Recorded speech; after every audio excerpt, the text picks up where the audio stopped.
Hi friends, welcome to Venkish channel.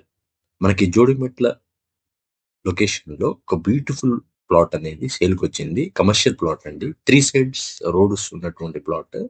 దీనికి front 100 feet road ఉందండి. అనురాగ్ యూనివర్సిటీకి నియర్లో ఉందండి. ఇది వెంకటాపురం విలేజ్కి వెళ్తుంది. ఈ 100 ఫీట్ రోడ్ అనేది మనకు అంత డిస్టెన్స్ అవసరం లేదు. వరంగల్ హైవేకి very near. 579 square yards plot అన్నది ఇది అవైలబుల్ ఉందండి. ఇప్పుడు సేల్స్కి వచ్చింది మార్కెట్లో. 3 సైడ్స్ దీనికి రోడ్స్ అనేది ఉందండి.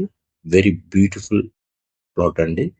ఎవరికైనా ఇంకేదైనా ఇన్ఫర్మేషన్ కావాలన్నా, ఈ ప్లాట్ గురించి ఏమైనా తెలుసుకోవాలన్నా, నా డిస్క్రిప్షన్లో కానీ డిస్ప్లే అవుతున్నటువంటి నా నెంబర్కి కానీ కాంటాక్ట్ అవ్వండి. మీకు ఈ ప్లాట్ గురించి ఏ ఇన్ఫర్మేషన్ అయినా ఇవ్వడానికి నేను అడిగి ఉన్నాను. అండ్ ఇదే కాదండి, మీరు జస్ట్ కామెంట్ చేసినా, కాల్ చేసినా క్విక్ రెస్పాన్స్తోనే మీకు అన్ని ఇన్ఫర్మేషన్ ఇస్తాను. దాంతోపాటు నారపల్లి లొకేషన్లో ఎటువంటి ఓపెన్ ప్లాట్ కావాలన్నా, రెడీ టు కన్స్ట్రక్షన్లో ఉన్నటువంటి ప్లాట్ కావాలన్నా నేను మీకు దాని డీటెయిల్స్ ఇవ్వడానికి రెడీగా ఉన్నాను. Thank you.